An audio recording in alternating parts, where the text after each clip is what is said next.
ओम नमो भगवते वासुदेवाय। ओम नमो भगवते वासुदेवाय। ओम नमो भगवते वासुदेवाय। आप सबका श्रीमद् भगवत गीता यथारूप के रीडिंग में हार्दिक स्वागत है। हम 11वें चैप्टर विराट रूप से अपनी रीडिंग कंटिन्यू करेंगे। मुखम करोति वाचालम पंगुम लंघयते गिरिम यत्कृपातमं वंदे श्री गुरुम दीनतारिणम परमानंद माधवम श्री चैतन्येश्वरम हरि ओम तत्सत्। श्लोक नंबर 54। भक्त्या त्वनन्या शक्य अहमेवं विधो अर्जुन ज्ञातुं द्रष्टुं च तत्त्वेन प्रवेष्टुं च परन्तप। हे अर्जुन, केवल अनन्य भक्ति द्वारा मुझे उस रूप में समझा जा सकता है जिस रूप में मैं तुम्हारे समक्ष खड़ा हूँ, और इसी प्रकार मेरा साक्षात दर्शन भी किया जा सकता है। केवल इसी विधि से तुम मेरे ज्ञान के रहस्य को पा सकते हो। तात्पर्य द्वारा श्रील प्रभुपाद की जय। कृष्ण को केवल अनन्य भक्ति योग द्वारा समझा जा सकता है। इस श्लोक में वे इसे स्पष्टतया कहते हैं, जिससे ऐसे अनाधिकारी टीकाकार जो भगवत गीता को केवल कल्पना के द्वारा समझना चाहते हैं, ये जान सकें कि वे समय का अपव्यय कर रहे हैं। कोई यह नहीं जान सकता कि वे किस प्रकार चतुर्भुज रूप में माता के गर्भ से उत्पन्न हुए और फिर तुरंत ही 2 भुजाओं वाले रूप में बदल गए। ये बातें न तो वेदों के अध्ययन से समझी जा सकती हैं, न दार्शनिक चिंतन द्वारा। अतः यहाँ पर स्पष्ट कहा गया है कि न तो उन्हें कोई देख सकता है और न इन बातों का रहस्य ही समझ सकता है। किंतु जो लोग वैदिक साहित्य के अनुभवी विद्यार्थी हैं, वे अनेक प्रकार से वैदिक ग्रंथों के माध्यम से उन्हें जान सकते हैं। इसके लिए अनेक विधि विधान हैं, और यदि कोई सचमुच उन्हें जानना चाहता है तो उसे प्रामाणिक ग्रंथों में उल्लिखित विधियों का पालन करना चाहिए। वह इन नियमों के अनुसार तपस्या कर सकता है। उदाहरणार्थ, कठिन तपस्या के हेतु वह कृष्ण जन्माष्टमी को, जो कृष्ण का आविर्भाव दिवस है, तथा मास की दोनों एकादशियों को उपवास कर सकता है। जहाँ तक दान का संबंध है, यह बात साफ है कि उन कृष्ण भक्तों को यह दान दिया जाए जो संसार भर में कृष्ण दर्शन को या कृष्ण भावनामृत को फैलाने में लगे हुए हैं। कृष्ण भावनामृत मानवता के लिए वरदान है। रूप गोस्वामी ने भगवान चैतन्य की प्रशंसा परम दानवीर के रूप में की है, क्योंकि उन्होंने कृष्ण प्रेम का मुक्ति रीति से विस्तार किया, जिसे प्राप्त कर पाना बहुत कठिन है। अतः यदि कोई कृष्ण भावनामृत का प्रचार करने वाले व्यक्तियों को अपना धन दान में देता है, तो कृष्ण भावनामृत का प्रचार करने के लिए दिया गया यह धन दान संसार का सबसे बड़ा दान है। और यदि कोई मंदिर में जाकर विधि पूर्वक पूजा करता है, भारत के मंदिरों में सदा कोई ना कोई मूर्ति, सामान्यतः विष्णु या कृष्ण की मूर्ति रहती है, तो यह भगवान की पूजा करके तथा उन्हें सम्मान प्रदान करके उन्नति करने का अवसर होता है। नौसिखियों के लिए भगवान की भक्ति करते हुए मंदिर पूजा अनिवार्य है, जिसकी पुष्टि श्वेताश्वतर उपनिषद में 6.23 में हुई है। यस्य देवे पराः भक्तिर्यथा देवे तथा गुरौ तस्येते कथिता यार्थाः प्रकाशन्ते महात्मनः। जिसमें भगवान के लिए अविचल भक्ति भाव होता है और जिसका मार्गदर्शन गुरु करता है, जिसमें भी उसकी वैसी ही अविचल श्रद्धा होती है, वह भगवान का दर्शन प्रकट रूप में कर सकता है। मानसिक चिंतन यानी कि मनोधर्म द्वारा कृष्ण को नहीं समझा जा सकता। जो व्यक्ति प्रामाणिक गुरु से मार्गदर्शन प्राप्त नहीं करता, उसके लिए कृष्ण को समझने का शुभारंभ कर पाना भी कठिन है। यहाँ पर तू शब्द का प्रयोग विशेष रूप से यह सूचित करने के लिए हुआ है कि कोई अन्य विधि न तो बताई जा सकती है, न प्रयुक्त की जा सकती है, न ही कृष्ण को समझने में सफल हो सकती है। कृष्ण के चतुर्भुज और द्विभुज साक्षात रूप अर्जुन को दिखाए गए क्षणिक विश्वरूप से सर्वथा भिन्न है। नारायण का चतुर्भुज रूप और कृष्ण का द्विभुज रूप दोनों ही शाश्वत और दिव्य हैं, जबकि अर्जुन को दिखलाया गया विश्वरूप नश्वर है।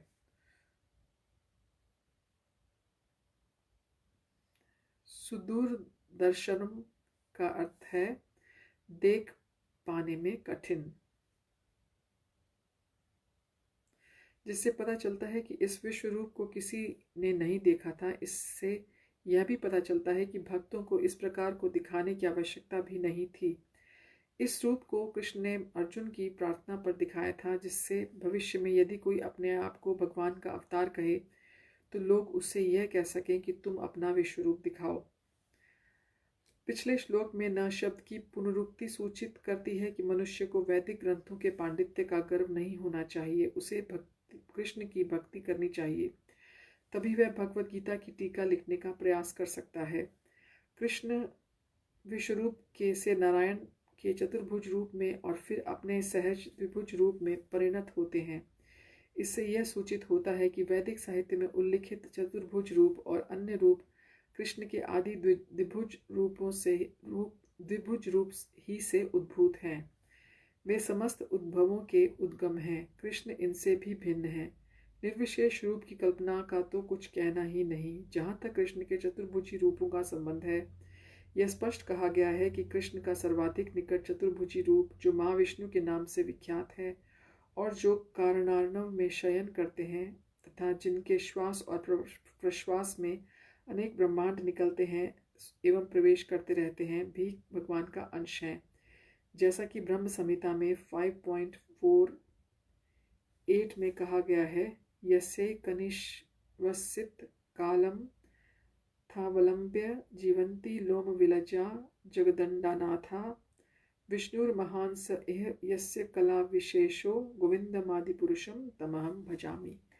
जिनके श्वास लेने से जिनमें अनंत ब्रह्मांड प्रवेश करते हैं तथा पुनः बाहर निकल आते हैं, वे महाविष्णु कृष्ण के अंश रूप हैं। अतः मैं गोविंद या कृष्ण की पूजा करता हूँ, जो समस्त कारणों के कारण है। अतः मनुष्य को चाहिए कि कृष्ण के साकार रूप को भगवान मानकर पूजे, क्योंकि वही सच्चिदानंद स्वरूप है।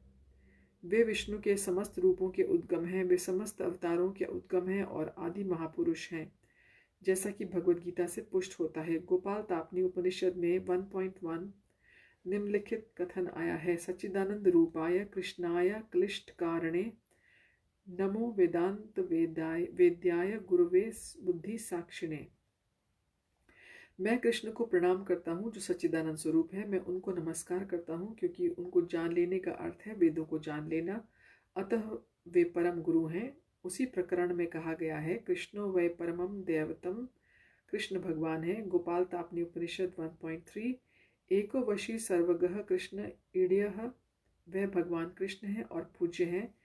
एकोपि सन बहुधा यो अवभाति, कृष्ण एक है किंतु वे अनंत रूपों और अंश अवतारों के रूप में प्रकट होते हैं। गोपाल तापनी 1.21 ब्रह्म संहिता 5.1 का कथन है, ईश्वरः परमः कृष्णः सच्चिदानंद विग्रह अनादिरादिर गोविंदः सर्व कारण कारणम। भगवान तो कृष्ण है जो सच्चिदानंद स्वरूप है, उनका कोई आदि नहीं है क्योंकि वे प्रत्येक वस्तु के आदि हैं।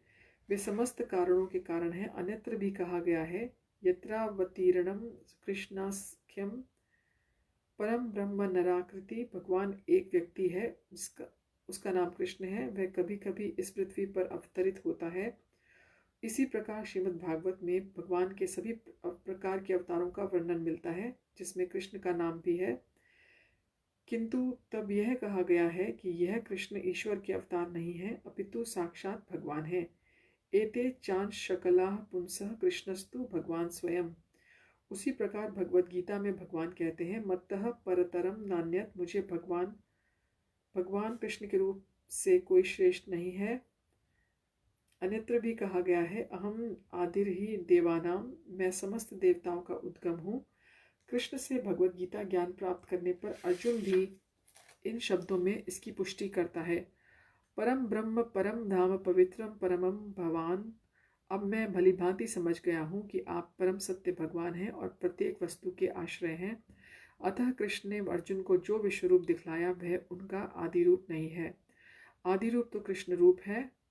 हजारों हाथों और हजारों सिरों वाला विश्वरूप तो उन लोगों का ध्यान आकृष्ट करने के लिए दिखलाया गया जिनका ईश्वर से तनिक भी प्रेम नहीं है। यह ईश्वर का आदि रूप नहीं है। विश्वरूप उन शुद्ध भक्तों के लिए तनिक भी आकर्षक नहीं होता जो विभिन्न दिव्य संबंधों में भगवान से प्रेम करते हैं। भगवान अपने आदि कृष्ण रूप में ही प्रेम का आदान प्रदान करते हैं। अतः कृष्ण से घनिष्ठ मैत्री भाव से संबंधित अर्जुन को यह विश्वरूप तनिक भी रुचिकर नहीं लगा, अपितु उसे भयानक लगा। कृष्ण के चिर सखा अर्जुन के पास अवश्य ही दिव्य दृष्टि रही होगी। वह भी कोई सामान्य व्यक्ति न था, इसलिए वह विश्व रूप से मोहित नहीं हुआ। यह रूप उन लोगों को भले ही अलौकिक लगे जो अपने को सकाम कर्मों द्वारा ऊपर उठाना चाहते हैं, किंतु भक्ति में रत व्यक्तियों के लिए तो दो भुजा वाले कृष्ण का रूप ही अत्यंत प्रिय है। श्लोक नंबर 55।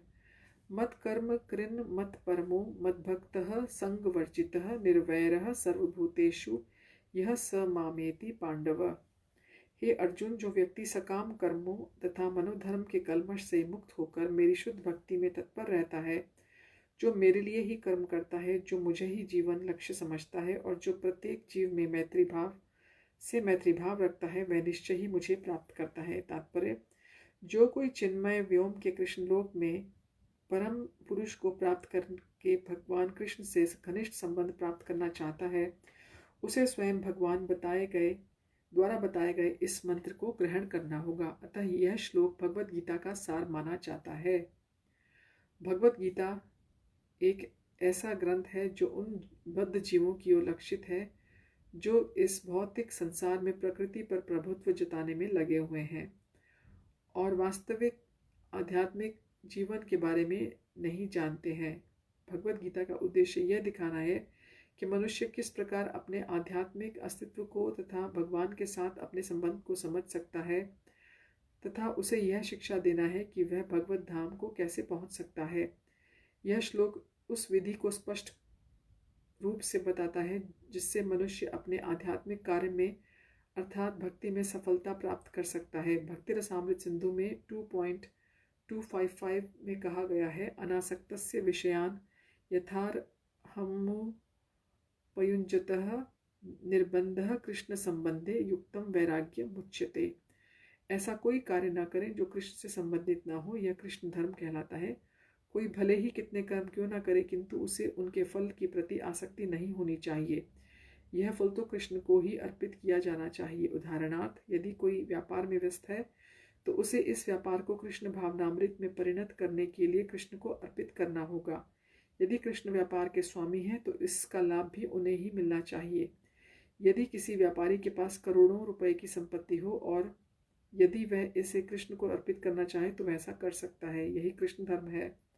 अपनी इंद्रिय तृप्ति के लिए विशाल भवन न बनवाकर वह कृष्ण के लिए सुंदर मंदिर बनवा सकता है, कृष्ण का अर्चा विग्रह स्थापित कर सकता है और भक्ति के प्रामाणिक ग्रंथों में वर्णित अर्चा विग्रह की सेवा का प्रबंध कर सकता है।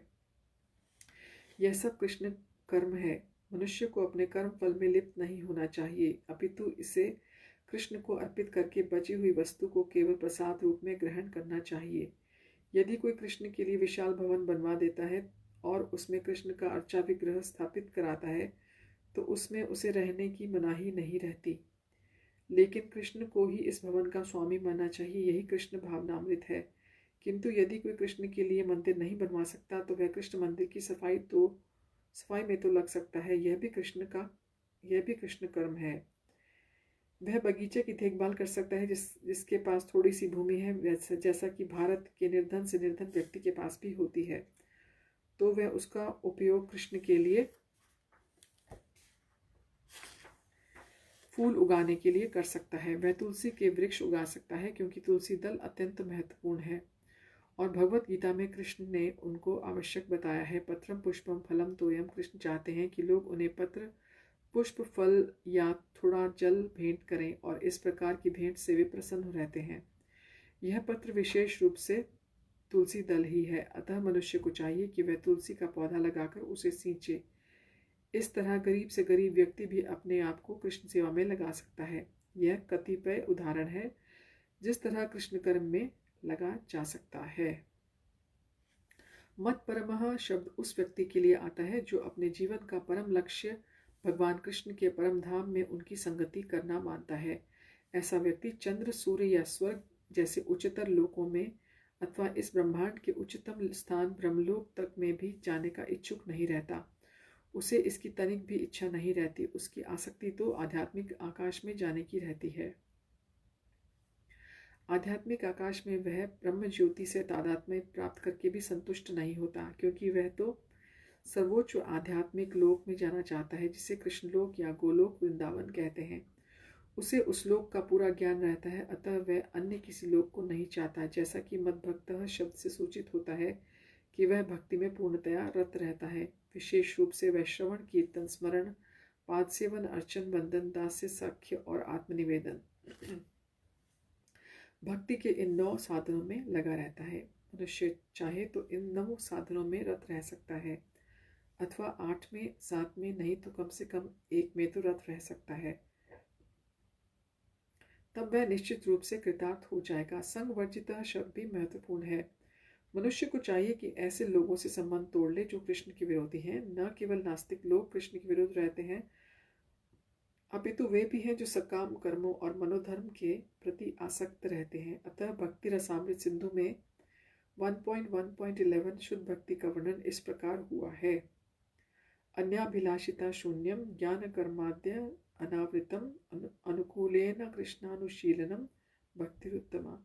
इस श्लोक में श्री रूप गोस्वामी स्पष्ट कहते हैं कि यदि कोई अन्य भक्ति करना चाहता है तो उसे समस्त प्रकार के भौतिक कलमश से मुक्त होना चाहिए। उसे ऐसे व्यक्तियों से दूर रहना चाहिए जो सकाम कर्म तथा मनोधर्म में आसक्त हैं। ऐसे अवांछित संगति और भौतिक इच्छाओं के कलमश से मुक्त होने पर ही वह कृष्ण ज्ञान का अनुशीलन कर सकता है, जिसे शुद्ध भक्ति कहते हैं।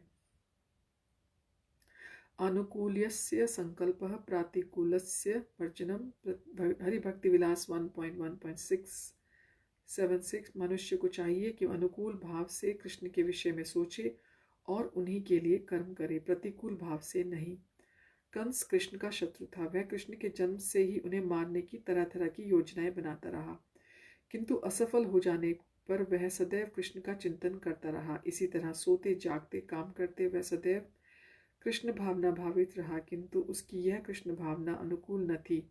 अतः 24 घंटे कृष्ण का चिंतन करते रहने पर भी वह असुर ही माना जाता रहा और अंत में कृष्ण द्वारा मार डाला गया।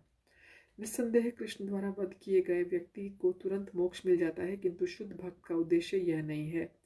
शुद्ध भक्त तो मोक्ष को की भी कामना नहीं करता। वह सर्वोच्च लोक गोलोक वृंदावन भी नहीं जाना चाहता। उसका एकमात्र उद्देश्य कृष्ण की सेवा करना है, चाहे वह जहां भी रहे। कृष्ण भक्त प्रत्येक से मैत्री भाव रखता है, इसीलिए यहाँ उसे निर्वैरः कहा गया है, अर्थात उसका कोई शत्रु नहीं होता। यह कैसे संभव है? कृष्ण भावनामृत में स्थित भक्त जानता है कि कृष्ण की भक्ति ही मनुष्य को जीवन की समस्त समस्याओं से छुटकारा दिलवा सकती है। उसे इसका व्यक्तिगत अनुभव रहता है। फलतः वह इस प्रणाली को, कृष्ण भावनामृत को मानव समाज में प्रचारित करना चाहता है। भगवत भक्तों का इतिहास साक्षी है कि ईश्वर चेतना का प्रचार करने में कई बार भक्तों को अपने जीवन में संकटों में डालना पड़ा। सबसे उपयुक्त उदाहरण जीसस क्राइस्ट का है। उन्हें अभक्तों ने शूली पर चढ़ा दिया, किंतु उन्होंने अपना जीवन कृष्ण भावनामृत के प्रसार में उत्सर्ग किया। निसंदेह यह कहना है कि वे मारे गए ठीक नहीं है। इसी प्रकार भारत में भी अनेक उदाहरण हैं। यथा प्रहलाद महाराज, यथा ठाकुर हरिदास। ऐसा संकट उन्होंने क्यों उठाया? क्योंकि वे कृष्ण भावनामृत का प्रसार करना चाहते थे और यह कठिन कार्य है।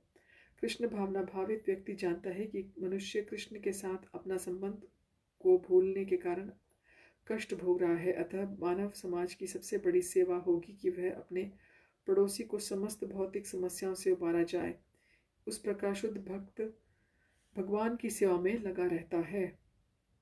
तभी हम समझ सकते हैं कि कृष्ण उन लोगों पर कितने कृपालु हैं जो उनकी सेवा में लगे रहकर उनके लिए सभी प्रकार के कष्ट सहते हैं। अतः यह निश्चित है कि ऐसे लोग इस शरीर को छोड़ने के बाद परम धाम को प्राप्त होते हैं। सारांश यह है कि कृष्ण ने अपने क्षण भंगुर विश्वरूप के साथ साथ काल रूप को, जो सब कुछ भक्षण करने वाला है, और यहाँ तक कि चतुर्भुज विष्णु रूप को भी दिखलाया। इस प्रकार कृष्ण इन समस्त स्वरूपों के उद्गम है। ऐसा नहीं है कि वे आदि विश्वरूप या विष्णु की ही अभिव्यक्ति हैं। वे समस्त रूपों के उद्गम हैं। विष्णु तो हजारों लाखों हैं, लेकिन भक्त के लिए कृष्ण का कोई अन्य रूप इतना महत्वपूर्ण नहीं जितना कि मूल 2 भुजी श्याम सुंदर रूप। ब्रह्म संहिता में कहा गया है कि प्रेम या भक्ति भाव से कृष्ण के श्याम सुंदर रूप के प्रति आसक्त है वे सदैव उन्हें अपने हृदय में देख सकते हैं और कुछ भी नहीं देख सकते।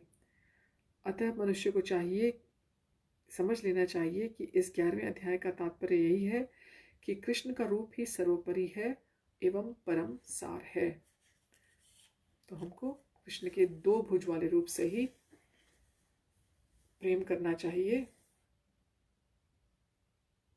और 11वें अध्याय में भी विराट रूप, जो इसका शीर्षक है, हमको यही समझाया गया है कि अर्जुन विराट रूप देख के खुश नहीं हुए थे। उन्होंने भगवान से फिर प्रार्थना की थी, भगवान आप पुनः अपने 2 भुज वाले रूप में लौट आइए। तो 2 भुज वाले रूप से ही हमारी भक्ति होनी चाहिए और यही रूप गोलोक वृंदावन में भी है। हरि ओम तत्सत। हरे कृष्णा।